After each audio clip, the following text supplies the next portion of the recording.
Welcome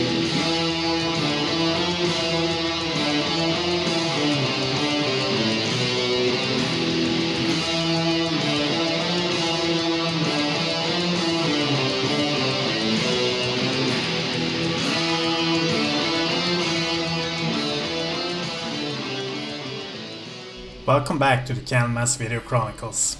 In today's episode, we're going to talk about Dactylis Glomerata, which is their sixth studio album. It was released in April of 1988 through Music for Nations. And we can start this video off with what Leif Edling had to say about the album in 2006. Dactylis Glomerata, named after a small flower I'm allergic to, was a bitch to record. I started working on it in 1996 as an Abstrakt Algebra album and finished it 18 months later under the name of Candlemass, with a different lineup and lots of spended Swedish kronas. Some of you think it should have stayed as another failed studio project, or at least not been called Candlemass. I'm sorry, I tried. It really was a serious attempt to record a follow-up to the critically acclaimed Abstrakt Algebra album. Abstrakt Algebra 2 was very progressive and heavy, but more in a minimalistic way. Patrik Instedt's guitar work is really something. And some of the songs are just great, but we chose the wrong studio and the wrong producer. We couldn't get it right. It sounded awful, and after a while I was seriously in debt and didn't have a record to sell. Crap. Totally exhausted and on the verge of a mental breakdown, I got a phone call from Music for Nations. MFN wanted to help me financially if I called it Candlemass instead. And of course, if I made it heavier, so to avoid personal bankruptcy, I had to succumb.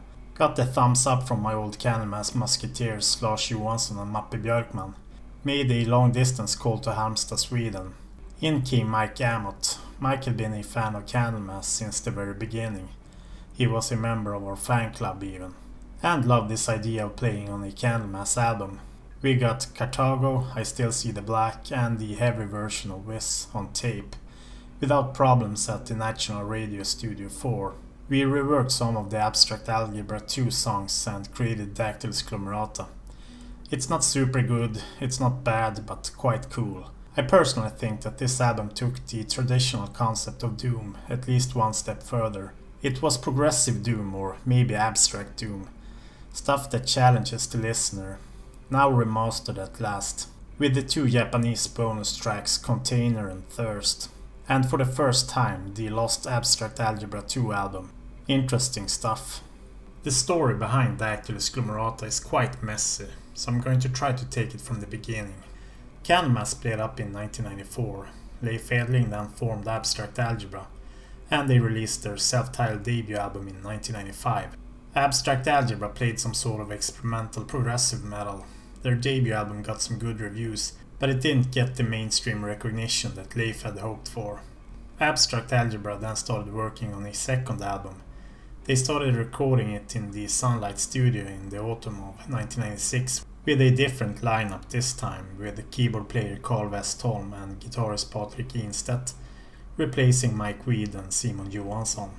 Leif Edling was a full-time musician, and he was on the edge of financial ruin, and really stressed about the situation. The Music for Nations label then offered Leif Edling further finances and a different studio, if they agreed to release the record under the Candlemass name instead.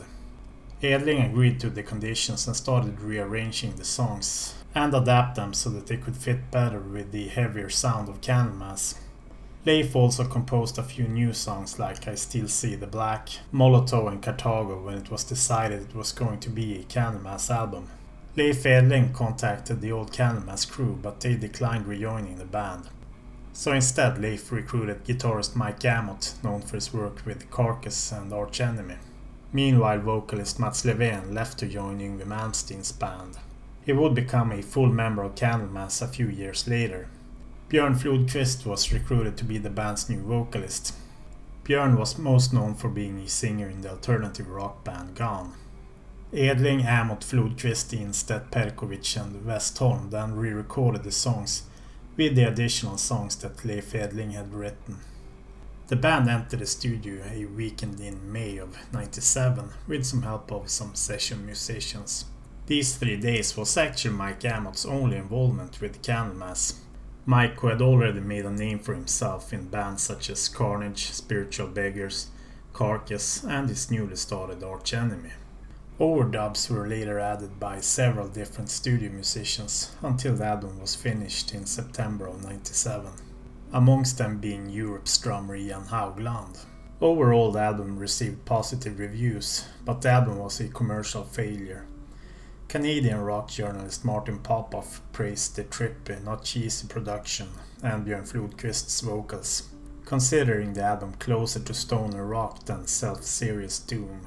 A rock-hard reviewer who gave the album an 8 out of 10 remarked how different the sound of Dactylis Glomerata was in comparison to the classic first 4 Candlemass records, lacking their anthemic epic arrangements, the theatrical element, which has always characterized the vocals of Messiah Marcolin, and featuring elements of space rock in several tracks, like the monumental Dust Flow. Sound-wise, this is the weirdest and the furthest the band ventured from that classic and epic doom metal sound. It has moments of epic doom, but overall it's a very varied album. It has strong stoner elements, some swinging 70s Black Sabbath vibes, but it's also modern, spacious, and even trippy at times. Never before had there been so many people involved in a Candlemass record, with lots of engineers and guest musicians. It took around 18 months to complete everything, and the album was released on the 13th of April of 1998 by Music for Nations. Container and Thirst were the bonus tracks for the Japanese edition of the record. Leif had this to say about the individual songs on Dactylis Glomerata. This was called Blue Wizard in its first shape. It also had a chorus that you can hear on the other version. The Dactylis song is of course heavier, and some fans and journalists even thought we had turned into a stoner rock act. I guess they never heard Sabbath. I Still See the Black, one of the new songs in the heavier direction. If some people were skeptic towards the more progressive style of Candlemass Anno 1998, they certainly loved I Still See the Black. It quickly entered important rock journalists' playlists, and it helped selling the record, nice and heavy. Dust Flow, cool track, one of my favorites on the album. Lovely intro, great verse, and a chorus to die for. I only wish the production was better. Or July Morning, haha.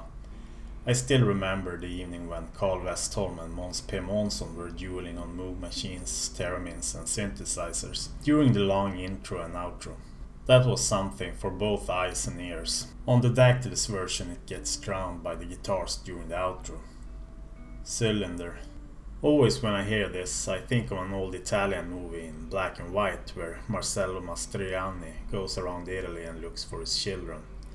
I know it's really stupid, no such film exists, but what shall I say, it sounds like it.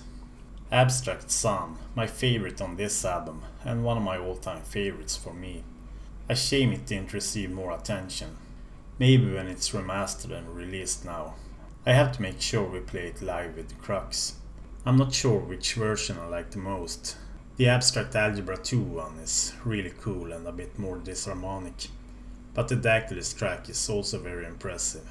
Apathy, a moody, relaxed song that I like very much. I like the lyrics and I like the way it's arranged. I'm jealous with Björn Flodqvist because he sings it here. I should have done it.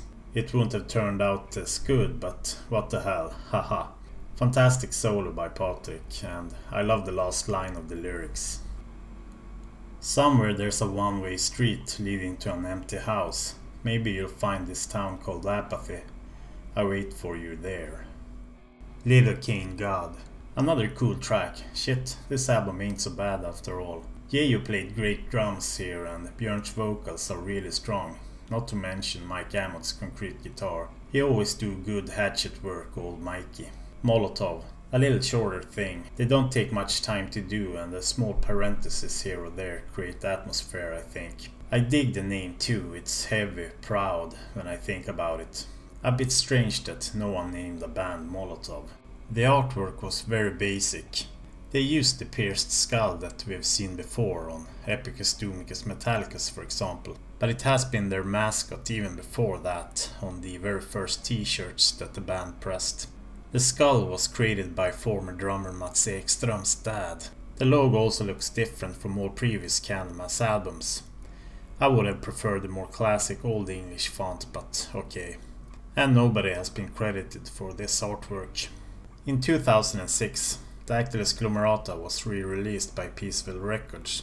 This time the album included the unreleased Abstrakt Algebra 2 versions of the songs, and Jeanette Andersson was credited for the layout. Dactylis Glomerata might be the least popular Candlemass album, but it has its moments. Some fans don't fully recognize this as a Candlemass album, due to Leif Edling being the only original member left, and the fact that it was originally supposed to be an Abstrakt Algebra album. But the band soldiered on, and in the next episode of the Candlemass Video Chronicles, we're going to talk about From the 13th Sun. So make sure you hit that like button and subscribe with the bell notifications turned on, so you won't miss out when that episode is posted. And a special thanks to Per-Ola Nilsson, John Gaffney of the Lair of the Alchemist YouTube channel, and Mattias Reinholdsson for compiling the Candlemass Chronicles magazine that this video series is based upon. And if you want to read those, you can find them at ruthlessmetal.blogspot.com. And if you want to support this massive undertaking of a video series, then you can join me on Patreon or buy a Doom Metal shirt from the Ruthless Metal store, and you can find all those links listed down below.